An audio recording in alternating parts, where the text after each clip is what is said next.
I'm back. Mr. Clarke's back. Time to take a look at 1903. How did the Cold War end? You see the imagery up top there, Mikhail Gorbachev, the leader of the Soviet Union, and Ronald Wilson Reagan, the president of the United States. You see the Berlin Wall in the imagery at the top there. And we'll be looking at both the ongoing diplomatic relations between the United States and the Soviet Union and Gorbachev and Reagan, as well as the fall of the Berlin Wall, which is the major signal that the Cold War has come to an end. Okay, some of the key things we'll be looking at here in terms of the objectives. We'll look at how Ronald Reagan challenged communism and the Soviet Union. We'll explain the end of the Cold War. We'll describe some of the other foreign policy challenges that faced the United States in the 1980s.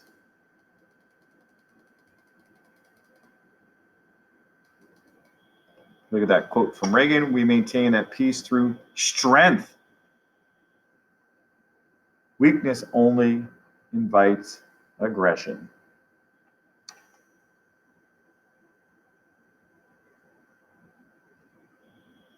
Okay, question one. How did Presidents Nixon and Reagan differ in their approaches to combating the Soviet Union, communism during the Cold War? Nixon's National Security Advisor and later on Secretary of State and Chief Foreign Policy Advisor, Henry Kissinger, softened American foreign policy with the approach to the Cold War, which is called détente, which was the lessening of tension.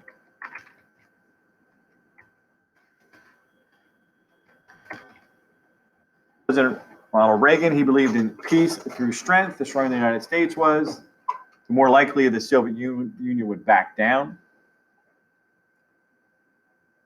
Reagan had felt the United States had become a little bit too soft during the Vietnam War era. Reagan believed the United States should expand its military and challenge communism across the globe. Number two, how did Ronald Reagan's Cold War policies impact the military? During the Reagan administration, the United States committed itself to the largest peacetime military buildup in American history. They developed the B-1, B-2 bombers, the MX missiles, deployed nuclear missiles throughout Western and eventually Eastern Europe.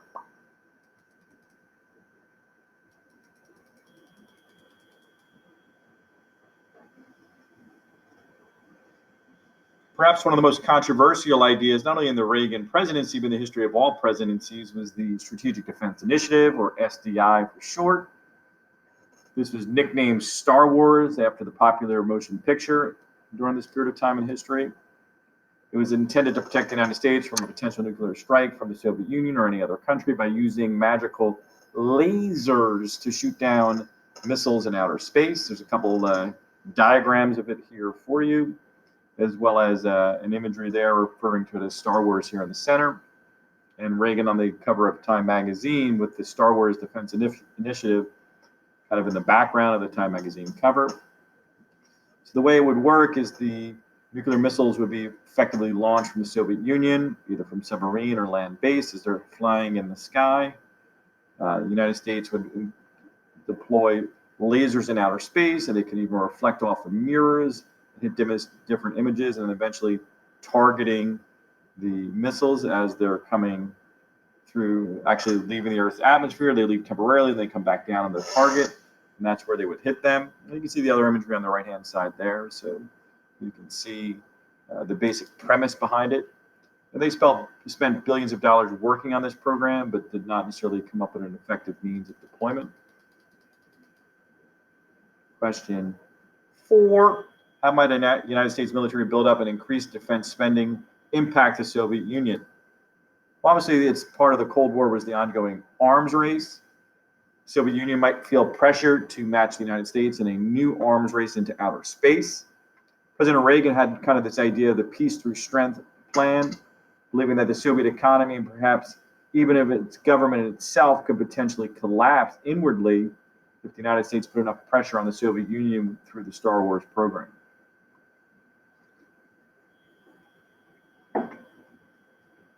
Five, how did President Reagan react to the ongoing war between the Soviet Union and Afghanistan? You may or may not recall, but back in 1980, The Soviet Union invaded Afghanistan in late 1979, early 1980, and President Carter at the time responded with a boycott on Russia. They wouldn't trade grain with them. We even did not attend the Soviet Union, which was the host in Moscow of the Olympic Games in 1980. So all the Olympic athletes have been training since the Olympics had ended in 1976 to train again for 1980, or young aspiring athletes who were hoping to win a gold medal for the United States did not have that opportunity to compete in 1980. When you think about a professional athlete, they peak at a certain age or moment in terms of their age and training.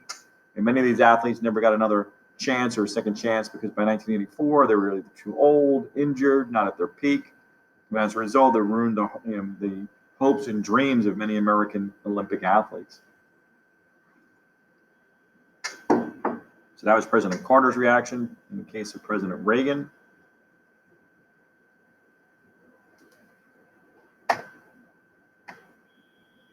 Reagan sent $570 million in aid to the Afghan rebels.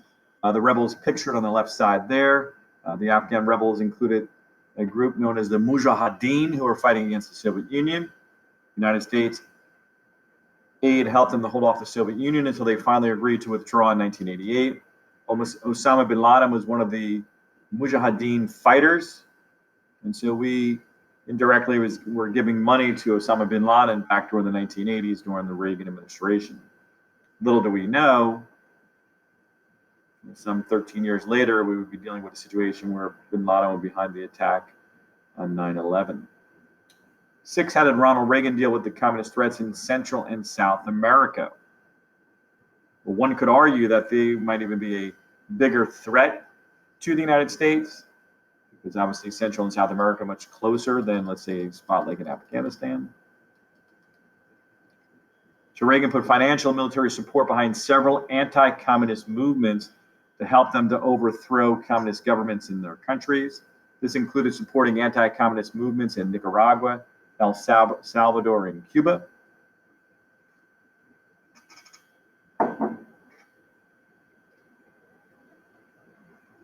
You can see the maps here. So if you're unfamiliar with where El Salvador is located, Nicaragua, Cuba.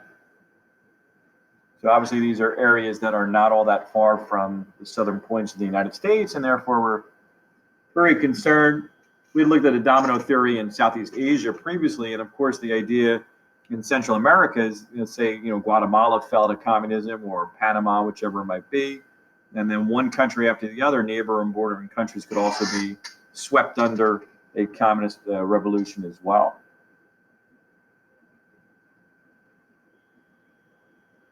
Okay. 7, what human rights issues did Ronald Reagan encounter during his battle against communism in the 1980s?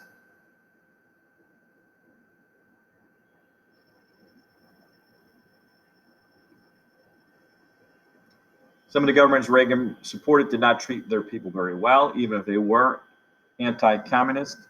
And this becomes one of the, the repeating themes during this period of time of the Cold War. The United States continually had to choose between supporting a democratic government, which may not necessarily be great to its people, like No Dinh Diem in southern Vietnam, South Vietnamese leader No Dinh Diem. We saw he oppressed his people. Even like the Buddhists in his own country were prohibited from practicing their normal religion. And as a result, obviously, we saw what went on there. And a lot of these other pro-democracy or anti-communist leaders weren't necessarily that great to their native people.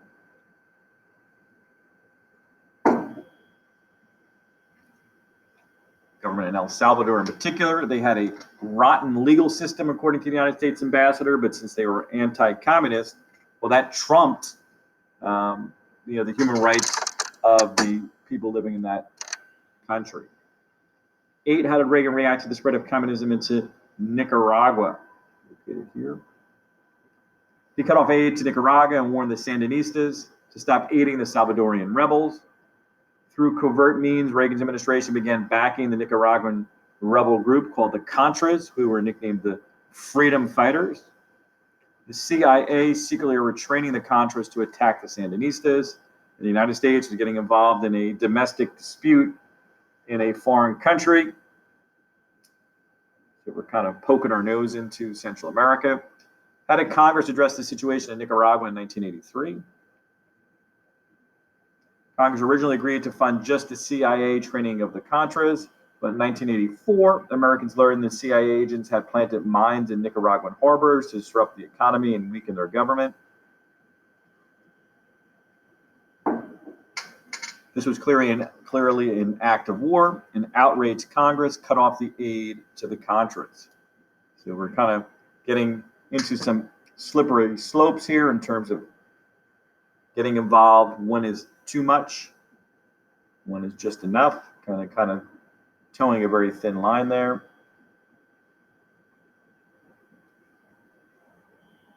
Why did President Reagan and the United States send troops to the small island of Grenada on October 25th, 1983? And once again, just so you know where Grenada is located, because I'm sure you guys would not be able to pick it out of the map. We're going to scramble it around, and here we go, Grenada. So just north of Venezuela, or just north of the mainland of South America, the continent itself. So, kind of a southern island in the Caribbean, good way to describe it. So in Operation Urgent Fury, United States troops invaded Grenada to prevent the island nation from becoming a communist outpost and to protect American medical students who were attending med school there. Cuba was already communist and a threat to the United States, and Reagan did not want Grenada to become similar to Cuba. Many Americans praised President Reagan's decisive leadership, and this was considered to be a foreign policy win for the United States and President Reagan.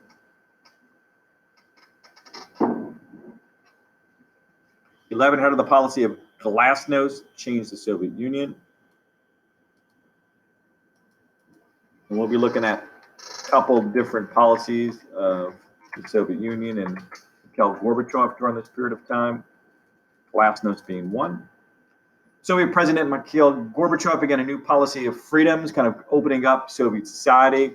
He called some of these new policies glasnost, which is a Russian word for openness.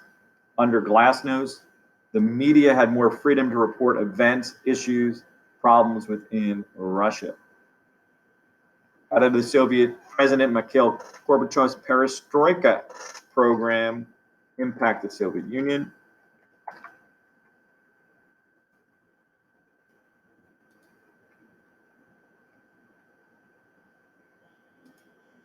Perestroika was a restructuring program that encouraged limited free enterprise in the Soviet Union.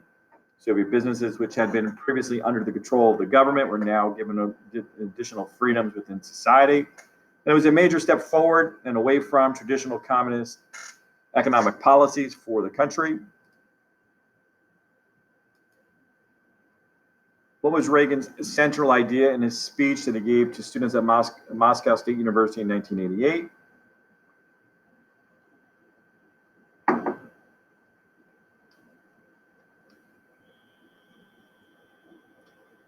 Reagan was expressing excitement about the increasing openness and the possibility of the fall of communism in the Soviet Union. He used figurative language to express his ideas, such as the first breath of freedom stirred the air, the accumulated spiritual energies of a long silence yearned to break free. Let's reorganize that a little bit there.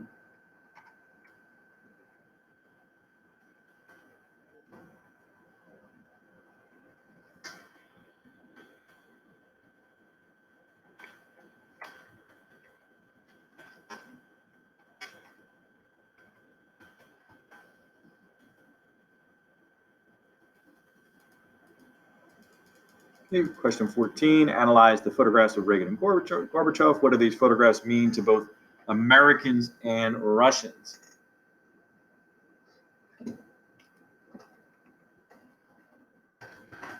The photographs show friendly relations between President Reagan and Mikhail Gorbachev, and the press reported they were telling jokes and acting like old friends. You can see kind of the laughing in the center, the shaking the hands on the left and the right. This showed a clear reduction in the ongoing Cold War tensions between the United States and the Soviet Union, offered some degree of hope and optimism that we could be moving in the right direction.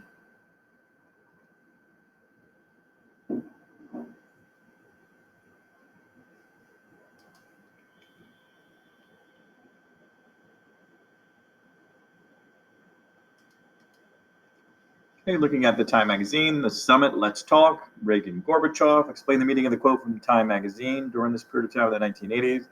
It was one of those rare times when the tectonic plates of history shift beneath men's feet. Tectonic plates are what causes like earthquake activities. During the Reagan presidency, the Cold War went from being in full swing to being over. So basically from the start to finish of the Reagan's presidency, the Cold War escalated, de-escalated, and ended. 16 how did the citizens of East and West Germany feel once they saw the Berlin Wall come down? Speaking of an earthquake, this would be an earthquake in history. The citizens of Germany, particularly the citizens of East Germany, were overjoyed to see the wall come down. They climbed on the wall and many tried to help destroy it. They actually still sell like pieces of the old Berlin Wall, like at gift shops and things like that in Berlin. 17 how did tearing down of the Berlin Wall on November 9th, 1989 impact the Cold War? First of all, just a quick note that by November of 89, George Herbert Walker Bush was in the presidency. Reagan had retired as president in January of 1989 after his 2 terms were up, and his vice president, George Herbert Walker Bush, had won the presidency. We'll look more at that as we move forward. November 9th, 1989, I do remember where I was when the Berlin Wall came down. They actually brought in a TV into my college class that day. It was my freshman composition class at Montclair State University, which is where I attended. Many consider Montclair State University to be the Harvard of New Jersey. The symbol of the Cold War, the Berlin Wall, was torn down, which was an indication that the Soviet Union's dominance over Eastern Europe was over. Poland, Czechoslovakia, Hungary, they held democratic and free elections for the first time in decades. And less than a year later, East and West Germany were no longer separate countries, united again in what is today modern-day Germany. And here's some imagery of the Berlin Wall. Newspaper headline, Berlin Wall crumbles. The beginning of the end of communism. The Berlin Wall here. One side's got graffiti all over it and painting. The other side is pristine and all white. Hopefully you can guess which side is which before I tell you. The communist side is white and clean for the fear of any graffiti being severely punished in the communist-controlled side. On the democratically controlled side, they hated the wall, seeing it as a sign of oppression and communism. And obviously, there was a lot of murals and different things on that side, as well as you can see here, just pure graffiti. This person's taking a chisel or a hammer or something to the Berlin Wall and actually making some headway, getting through the wall itself. 18, how did Mikhail Gorbachev's policies impact the Soviet people? It had given them a taste of freedom. When you get a taste of something that you really like, what do you want? That's right, more. They demanded more freedoms, and a diverse people of 15 separate Soviet republics, 15 united Soviet republics now wanted to be independent. They grew impatient as nationalist feelings began to erupt in those 15 Soviet republics. People became critical of Gorbachev's lack of action, and the communist hardliners attempted a coup.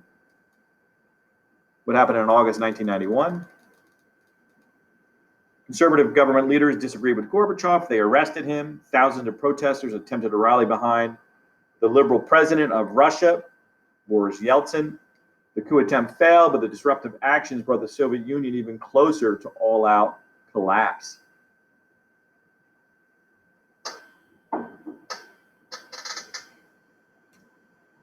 Funny how was the Soviet Union broken up after it collapsed? The Soviet Union broke into 15 independent nations. Boris Yeltsin became the most important person as he's the president of the largest of the former Soviet states, Russia. So here you can see Russia extending for thousands of miles from Eastern Europe into Eastern Asia. And then all these other different republics here. You may not be able to see them all, but you can see like the Ukraine, Azerbaijan, Turkmenistan, Kazakhstan, these are all, Uzbekistan, are all becoming independent countries as a result of the breakup of the Soviet Union. Despite the breakup of the Soviet Union and the apparent end of the Cold War, why were many Americans still really concerned? The hope for democracy was tempered by the fear of instability that may occur in the region. There was also the concern that there might be some loose nukes, meaning that there were so many different nuclear bombs within the Soviet Empire, many of which are now in the smaller, independently controlled countries like Kazakhstan, for example, or Kazakhstan, or Turkmenistan, or the Ukraine. And if they fell into the wrong hands, it could be very dangerous and destabilizing to the world. How did Ronald Reagan help the United States win the Cold War? Reagan's often criticized for his military buildup, but the buildup forced the Soviet Union to compete to the point at which their country nearly collapsed economically from their military buildup. It also forced Gorbachev to pass reforms in the Soviet Union and to release the Soviet control of Eastern Europe. Now moving into a little discussion in the area of the Middle East and the Iran-Contra affair, which is one of the bigger scandals in presidential history, certainly in the Reagan administration. 23, how did President Reagan react after learning that Libya had sponsored a terrorist attack at a nightclub in Berlin, Germany?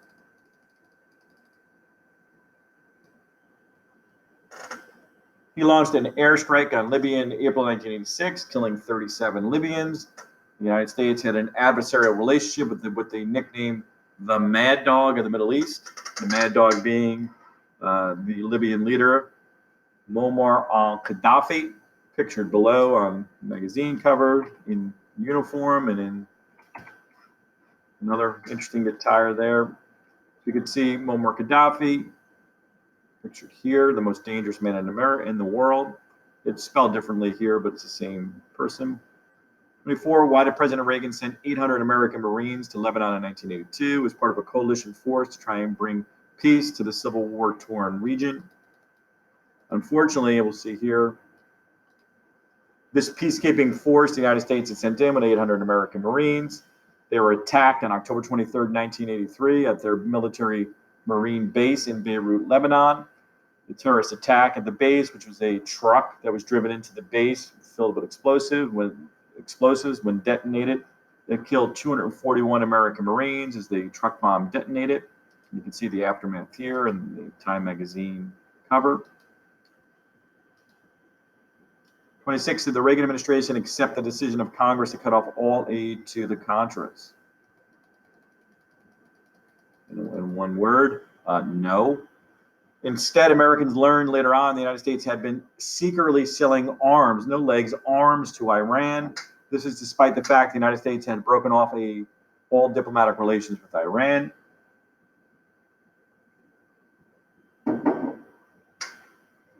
In return, Iran promised to help the United States get a terrorist group to release some American hostages who were still in Lebanon.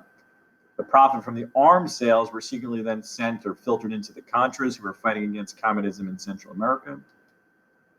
27, who was the mastermind put in charge of the Iran-Contra operation, pictured here in front of the Time magazine cover. Marine Lieutenant Colonel Oliver North, who was an assistant to President Reagan's national security advisor, had basically been coordinating the efforts. North, as you can see here on the photograph that's on the front page of Time magazine, he testified that the funds were diverted from Iran to the Nicaraguan Contras. He admitted to lying to Congress and destroying and altering key documents in the case. 28 was the final conclusion of congressional investigations. It found that President Reagan had approved the arms sales, but they could not prove that he knew the funds were being diverted to the Contras. They could not find him guilty of a crime, but it said that he should have known better. And obviously, as president, he's in charge of people below him. Some government officials were convicted, but later had their convictions overturned on technical grounds. What was the final conclusion of the American public as they weighed in on the Iran-Contra affair? Most Americans concluded the Reagan administration's intentions were good, stopping the spread of communism, but their methods were surely not. And Reagan left office with very high approval ratings, which would then make it a little easier for George Herbert Walker Bush to run for the presidency as his former vice president and a candidate on his own. And finally, we'll reflect on the pros and cons of the Reagan administration in a lesson reflection question. Pros, he revived the economy, rebuilt the military, restored pride in the United States military, and helped to win the Cold War. Cons, a large federal deficit. This is especially a big con because it, for the first time, really put forth the idea we would accept large federal deficits, and obviously they've spiraled out of control ever since. He gutted social welfare programs, including education. This really hurt the poor. And then he turned his back on the AIDS outbreak or epidemic. Instead of being proactive and seeing what he could do with it, he tried to ignore it away. Hopefully you enjoyed our discussions here on the Reagan administration and the time in which the Cold War came to an end. And until next time, Mr. Clarke is out.